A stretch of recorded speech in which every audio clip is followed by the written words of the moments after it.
आज हम पढ़ रहे हैं बीए पार्ट थर्ड ईयर का जो सेकंड पेपर है प्रोज एंड फिक्शन। उसके अंदर जो सेक्शन नंबर ए है, उस सेक्शन नंबर ए में से हम पढ़ रहे हैं the shroud.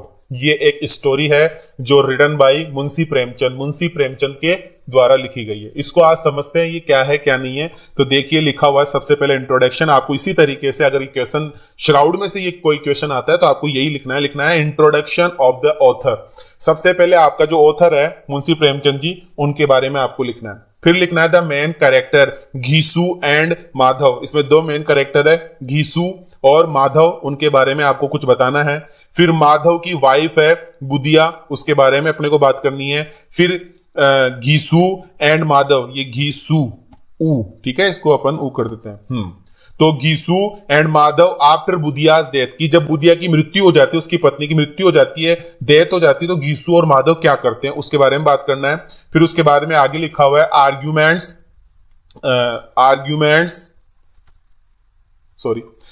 Arguments given by the father and the son, कि पिता और जो पुत्र है वो क्या तर्क देते हैं, उनके बारे में बात करनी है। द लेफ्ट ओवर पूरी, जब वो लास्ट में जब वो खा पी लेते हैं तो लास्ट में जो पूड़ीज बचती है, पूड़िया जो बचती है, उनका वो क्या करते हैं। तो ये 6 पॉइंट हमें पढ़ने हैं। तो आपको इसी तरीके से लिखना है introduction of the author, the main characters Ghisu and Madhav, Madhav's wife Budhiya, Gisu and Madhav's after Budhiya's death, arguments given by the father and the son, and the leftover puris. Clear है?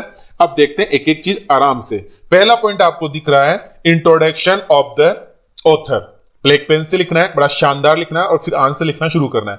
कि मुंशी प्रेमचंद वॉज बोर्न, हम लिखेंगे यहां से कि Munshi Premchand was born, Munshi Premchand का जन्म हुआ था इन अ स्मॉल विलेज, एक छोटे से गांव में। पास्ट टेंस है और पैसिव वॉइस में बनाया हुआ है कि मुंशी प्रेमचंद वॉज बोर्न, कि मुंशी प्रेमचंद का जन्म हुआ था एक छोटे से गांव में यूपी के अंदर 1880 में। क्लियर है? 1880 में उनका बर्थ हुआ था एंड डाइड इन 1936, और 1936 में उनकी मृत्यु हो गई थी।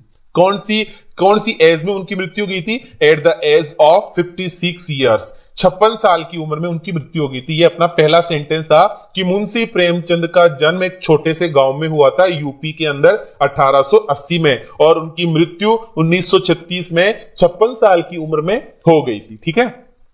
हिज रियल नेम, जो मुंशी प्रेमचंद का जो रियल नेम था, वॉज धनपत राय श्रीवास्तव। ये ध्यान रखना है, इसको आप चाहो तो ब्लैक पेन से लिख देना, धनपत राय श्रीवास्तव। ठीक है? His real name was Dhanpat Rai Srivastava. अभी मैं ब्लैक पेन यूज नहीं कर सकता, रेड लगा देता हूं तो आप समझ जाना ब्लैक पेन का यूज आपको करना है। तो धनपत राय श्रीवास्तव उनका रियल नेम था। He is a famous Urdu and Hindi novelist, Urdu and Hindi वो नॉवेलिस्ट थे। ठीक है? उपन्यासकार थे उर्दू के और हिंदी के। एंड शॉर्ट स्टोरी राइटर भी थे, छोटी छोटी कहानियां भी वो लिखा करते थे, जैसे हम पढ़ ही रहे हैं श्राउड एक छोटी सी कहानी है।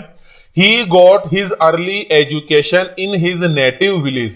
देखो he got, उन्होंने प्राप्त की his early education, अपनी जो एजुकेशन थी, शुरुआती जो एजुकेशन थी, in his native village, अपने खुद के गांव में ही प्राप्त की थी। क्लियर है? And passed his BA examination, और अपनी बीए की क्लास, जैसे आप अभी फाइनल ईयर में हैं, तो उन्होंने अपनी बीए की क्लास 1919 के अंदर पास कर ली। When he was nearly 40 years old, बाप रे बाप, जब वो 40 साल के थे तब उन्होंने बीए की एग्जाम पास की थी। क्लियर है? He became a teacher, वो एक टीचर बने at a meagre salary. Meagre का मतलब होता है तुच्छ सैलरी, छोटी सी सैलरी में। He become a teacher at A meagre salary, छोटी सी सैलरी में वो एक टीचर बन गए। एंड बिकम, और बाद में बिकेम, देखो पास्ट में है सारा, बिकेम वर्ब की सेकंड फॉर्म है। एंड बिकेम बन गए, क्या बन गए? सब डिप्टी इंस्पेक्टर, सब डिप्टी इंस्पेक्टर बन गए ऑफ स्कूल्स आफ्टर प्रमोशन। ठीक है? स्कूल के वो सब डिप्टी इंस्पेक्टर बन गए, स्कूल के सब डिप्टी इंस्पेक्टर बने हैं आफ्टर प्रमोशन, प्रमोशन होने के बाद में। ही रिजाइन, उन्होंने रिजाइन भी दे दिया एट महात्मा गांधी जी के कॉल पर। जब महात्मा गांधी जी ने उन्हें कुछ कहा होगा तो उन्होंने क्या कर दिया? रिजाइन दे दिया। And under pressure of government, government के अंडर प्रेशर में आके, गवर्नमेंट ने उनको बहुत ज्यादा प्रेशर में ले लिया, आप ये करो आप वो करो, जैसे प्राइवेट स्कूल्स करती है ना, वैसे ये करो वो करो ये करो वो करो। तो वो जब अंडर प्रेशर में आए तो उन्होंने गांधी जी से कंसल्ट किया होगा, तो गांधी जी ने कहा कि रिजाइन दे दे भाई, कुछ नहीं पड़ा। ठीक है? अब चलते हैं अपने नेक्स्ट पॉइंट पर। हमारा नेक्स्ट पॉइंट है the main characters Ghisu and Madhav. अब हम पढ़ेंगे घीसू कौन है और माधव कौन है, ठीक है। तो देख लीजिए, यहां से अपन स्टार्ट करते हैं, यहां से। ओके, बोथ कौन, दोनों, फादर जो घीसू है एंड हिज सन माधव। ये ध्यान रखना है, अपन इसको प्रेजेंट में बनाएंगे आराम से, पूरा अच्छे तरीके से वर्ब की फर्स्ट फॉर्म का यूज करते हुए कि बोथ फादर और घीसू, फादर सॉरी और नहीं है, फादर घीसू नाम का जो पिता है और माधव नाम का जो बेटा है आर ग्रेट सीकर्स, बहुत ही महान सीकर्स है, ठीक है। दे आर पुअर, वो क्या है, पुअर है। पुअर का मतलब क्या होता है, वो बिल्कुल क्या है, गरीब है। They are poor and hungry, और क्या है, हंग्री है, ठीक है। They are poor and hungry, वो पुअर है और हंग्री है।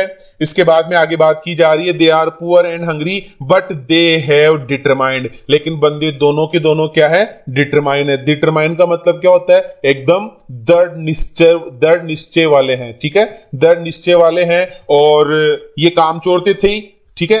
बोथ द फादर, सबका अर्थ बता दूं मैं आपको, फिर कहोगे सर अर्थ नहीं बताया। बोथ द फादर घीसू, जो अपने फादर घीसू है और सन माधव है, आर ग्रेट श्रीकर्स है। श्रीकर्स का मतलब होता है कामचोर, कामचोर है भाई, दोनों के दोनों बहुत भयंकर तरीके से कामचोर है। दे आर पुअर, वो गरीब है, एंड हंग्री, गरीब का मतलब भूखे, मतलब गरीब, पुअर मतलब गरीब है, हंग्री मतलब भूखे हैं। बट दे हैव डिटरमाइंड, लेकिन दोनों के दोनों दृढ़ निश्चयी है कि to do as little work as possible, कि जितना संभव हो सके कम से कम काम करे। दृढ़ निश्चय है दोनों के दोनों की जितना हो सके कम से कम काम करे। The father breaks off some twigs, father क्या करते हैं, ट्विक्स तोड़कर लाते हैं, ये छोटी छोटी झाड़ियां तोड़कर लाते हैं। फॉर फायरवुड, फायरवुड का मतलब एक तरीके से ईंधन के लिए, अपने मतलब खाना बनाने के लिए जो आग जलाई जाती है उसकी जो लकड़ियां होती है वो ट्विक्स वो तोड़कर लाता है। And the son sells them, और बेटा उनको बेचकर आता है इन द मार्केट। ये दोनों ने अपना काम बांट रखा है, दोनों के दोनों श्रीकर से कामचोर है। बस इतना है कि पिता झाड़ियां तोड़ के ले आता है, लकड़ियां तोड़ के ले आता है फायरवुड की, और बेटा उनको बेचकर आ जाता है, पैसा ले आते हैं। दे स्टील पोटैटोज, बेटे क्या करते हैं, दोनों के दोनों पोटैटोज चुरा लेते हैं। पोटैटोज का मतलब जानते हो ना, आलू, आलू चुरा लेते हैं। एंड पीस का मतलब मटर, टमाटर, मटर होता है, वो चुरा लेते हैं। फ्रॉम सम फील्ड, कुछ खेतों से चुरा लाते हैं। एंड ईट देम, उनको खा लेते हैं। आफ्टर रोस्टिंग, रोस्ट करने के बाद में उनको, मतलब रोस्ट होता है ना, छुकन वुकन लगाना, क्या बोलते हैं रोस्ट को, वो सीजा कर खा लेते हैं। देम उनको, ठीक है। दे प्लक, वो प्लक मतलब तोड़ लेते हैं। शुगर केन्स, वो शुगर केन गन्ने तोड़ लाते हैं। एंड सक देम, और उनको चूस लेते हैं एट नाइट। ये उनका काम है दोनों का, ठीक है। बोथ ऑफ, दोनों के दोनों, बोथ ऑफ देम, दोनों के दोनों आर कंप्लीटली इनडिफरेंट है, दोनों के दोनों इनडिफरेंट है। इनडिफरेंट का मतलब होता है उदासीन, मतलब बिल्कुल केयरलेस है, बिल्कुल केयरलेस है। दोनों के दोनों, both are completely careless, indifferent to Madhav wife, Madhav की पत्नी के प्रति, जिसका नाम बुधिया है। Who is thrashing about in the agony, thrashing about in agony, agony का मतलब होता है पीड़ा, अग्नि का मतलब क्या होता है, पीड़ा। और चाइल्ड बर्थ का मतलब क्या होता है, मतलब जब बच्चा जन्म देने वाली होती है ना, उस समय की बात यहां पर की जा रही है। तो वो एक खाट पर, एक तरीके से हमें बताया जाता है जब हम स्टोरी पढ़ते हैं, तो खाट पर वो लेटी हुई है और क्या नाम, और वो परसव जो पीड़ा होती है उससे वो पीड़ित रहती है, ठीक है।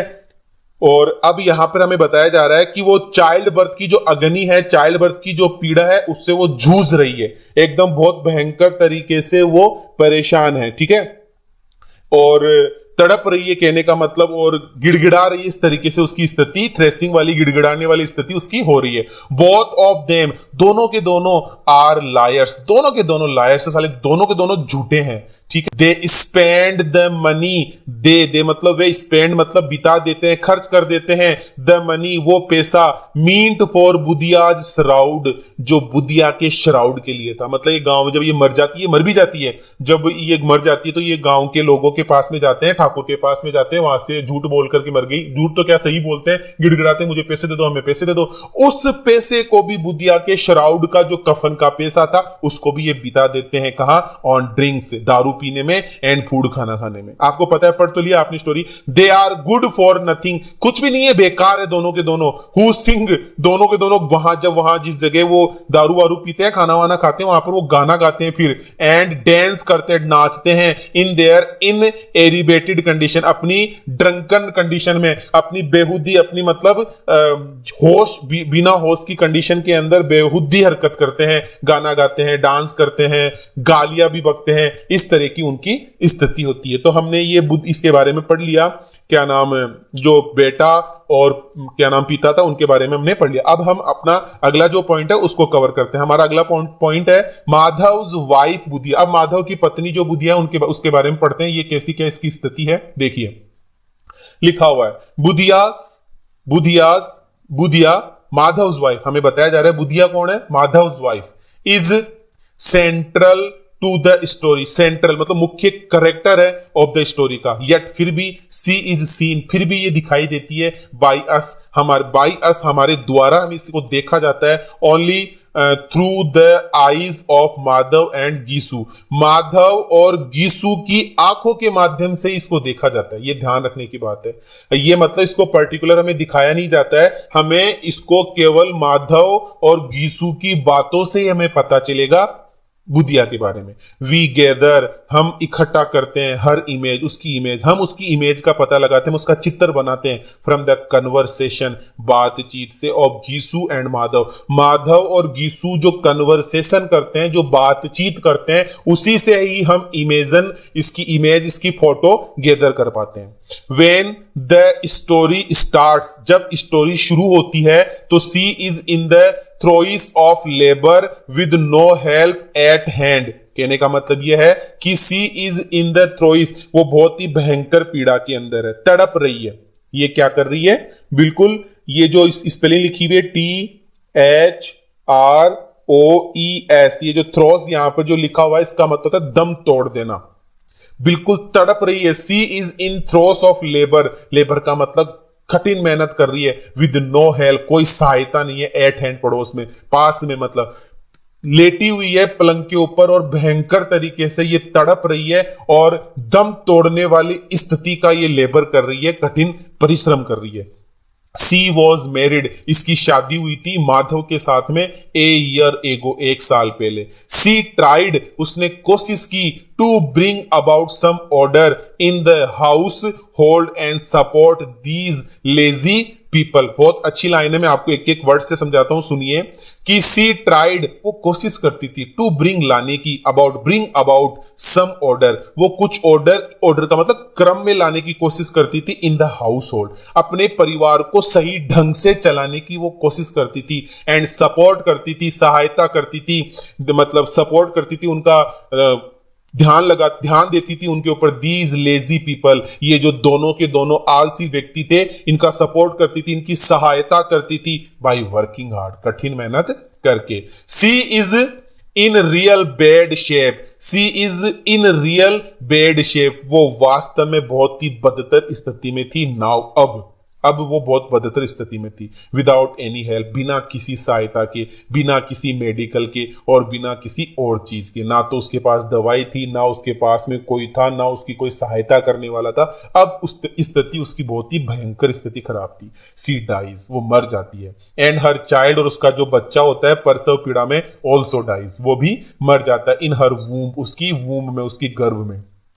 माधव एंड गीसू फेल, माधव और गीसू दोनों फेल हो जाते हैं, टू प्रोवाइड, प्रदान कराने में, इवन ए श्राउड, दोनों के पास में उसके लिए, फॉर हर, उसके लिए श्राउड तक के पैसे नहीं थे, कफन तक के उन दोनों के पास में पैसे नहीं थे। ये बुधिया की स्थिति है। अब बात करते हैं गीसू एंड माधव आफ्टर बुधियाज डेथ। जब बुधिया मर जाती है तो उसकी मृत्यु के बाद में ये दोनों के दोनों क्या करते हैं, तो देखो, बहुत गीसू एंड माधव स्क्रीम, चिल्लाते हैं, पीटते हैं, देयर चेस्ट, अपनी छातियों को पीटते हैं, अपनी छाती को पीटते हैं, एट बुधियाज डेथ, बुधिया की मृत्यु पर, मरने के बाद में जोर जोर से विलाप करते हैं। द नेबर्स, जो पड़ोसी है, कम आते हैं, टू कंफर्ट देम, उन दोनों को आराम देने के लिए, कंसोल कर सकते हैं, आराम देने के लिए आते हैं, एंड गिव देम वुड, उनको लकड़ी देते हैं, बेम्बो और बांस देते हैं, टू पायर, पायर का मतलब आग के लिए, फॉर द पायर, पायर मतलब आग के लिए उनको लकड़ी देते हैं, अर्थी के लिए उनको बेम्बो देते हैं। बोथ ऑफ देम, दोनों के दोनों, गो टू द विलेज जमींदार, दोनों के दोनों गांव के जमींदार के पास जाते हैं, हु गिव्स देम 2 रुपीज, और वो जमींदार उनको 2 रुपया देता है। अदर पीपल ऑल्सो कंट्रीब्यूट, अन्य लोग भी उनको कंट्रीब्यूट करते हैं, सहायता करते हैं, सम मनी की, कुछ पैसों की, टू मेक इट 5 रुपीज, और दोनों के पास में 5 रुपया हो जाता है। दे गो टू द मार्केट, वो बाजार जाते हैं, टू बाय ए श्राउड, एक कफन खरीदने के लिए, to cover, to cover, to cover, to cover मतलब कवर से उनको उस बॉडी को कवर करने के लिए। बुधियाज डेड बॉडी, बुढ़िया की जो डेड बॉडी है उसके लिए। But they spend all the money on drinks and food, खाने में और दारू पीने में दोनों के दोनों उन 5 रुपयों को खर्च कर देते हैं। दे सिंग, गाते हैं, डांस करते हैं, इन एरिबिएटेड कंडीशन में, मतलब बेहोशी की स्थिति में, एक तरीके से लड़खड़ाती हुई स्थिति में वो क्या करते हैं, गाना गाते हैं, डांस करते हैं। एंड फाइनली, और अंत में, फॉल डाउन, गिर जाते हैं, इन ए ड्रंकन स्टूपर। ड्रंकन स्टूपर का मतलब या ड्रंकन कंडीशन के अंदर एट लास्ट वो गिर जाते हैं। इतनी भयंकर बदतर उनकी स्थिति होती है। Arguments given by the father and the son, अब दोनों जब वो खान पीन कर रहे होते हैं उस समय दोनों वो श्राउड लेने की बात होती है उन दोनों के बीच में, तो क्या आर्ग्यूमेंट देते हैं, क्या तर्क देते हैं, उसकी हम बात करते हैं। कि both the father and son, यहां से बात करते हैं, both the father and son wanted to buy some cheap material, कुछ सस्ता से सस्ता मटेरियल खरीदना चाहते हैं फॉर द श्राउड, श्राउड के लिए, कफन के लिए। देन बाद में माधव सेज, माधव कहता है कि इट विल बी नाइट, देखो भाई नाइट हो रही है, रात हो रही है, पिताजी रात हो रही है। When they carry the corps, when मतलब जब, दे मतलब वे, कैरी मतलब ले जाएंगे, ले जाते हैं, द कॉर्प्स का मतलब मरे हुए शरीर को, फॉर क्रिमिनेशन का मतलब अंतिम संस्कार के लिए, तो nobody will look at the shroud, कोई भी श्राउड को देखेगा नहीं, इन द डार्कनेस, अंधेरे में।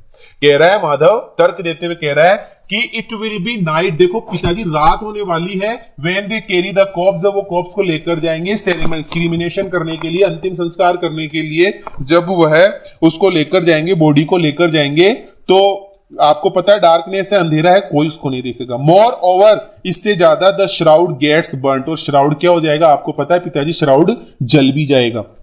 Along with the corpse, उस कॉप्स के साथ, मरे हुए शरीर के साथ। गीसू says that, गीसू कहता है कि shroud is not likely to go with Budhiya to her next abode, कह रहा है कि गीसू कहता है कि shroud is not likely to go, shroud नहीं जाने वाला है विद बुधिया, बुधिया के साथ। श्राउड जो कफन है वो बुधिया के साथ में नहीं जाने वाला है उसके नेक्स्ट अबोर्ड तक, उसके आगे आने वाले घर तक। अब वो मर गई तो उसके वहां, जहां जिस जगह वो गई है वहां उसके साथ में ये कफन तो जाएगा नहीं, ऐसा पिता ने कहा। देयरफॉर, इसलिए they do not by A shroud, इसलिए वो दोनों के दोनों क्या नहीं खरीदते, श्राउड नहीं खरीदते। द लेफ्ट ओवर पुरीज क्या करते हैं फिर वो देख लीजिए। लिखा हुआ है, after the father and son had eaten their fill, अपना पूरा पेट भरने के बाद में माधव गिव्स, माधव दे देता है द लेफ्ट ओवर पूरीज, जो पूड़ियां वो मंगवाते हैं, खाते पीते हैं, और जो बच जाती है उन पूड़ियों को, उन पूरीज को, टू ए बेगर, वो एक बेगर को देते हैं। पहली बार जीवन में उन्होंने किसी को कुछ दिया। हु वॉज आइंग, जो देख रहा था, देम, उनको, हंग्रीली, भूखे से देख रहा था। फॉर द फर्स्ट टाइम, जीवन में पहली बार, एंटायर लाइफ, पूरे जीवन में पहली बार, माधव एक्सपीरियंसेस, माधव को एक्सपीरियंस होता है, द प्राइड, गर्व का अनुभव होता है, प्लीजर, खुशी का अनुभव होता है, हैप्पीनेस होती है, ऑफ गिविंग, कुछ देते हुए पहले बार जीवन में उसको क्या होती है, बड़ी खुशी का अनुभव होता है। इस प्रकार से ये हमने जो मुंशी प्रेमचंद की जो कहानी थी द श्राउड, ये हमने पढ़ ली। इस स्टोरी को आप ढंग से याद करो, और अगर आपको चैनल अच्छा लगा है तो सब्सक्राइब करो। हम आगे ही जल्दी नेक्स्ट क्वेश्चन पूरा करेंगे। Thank you so much.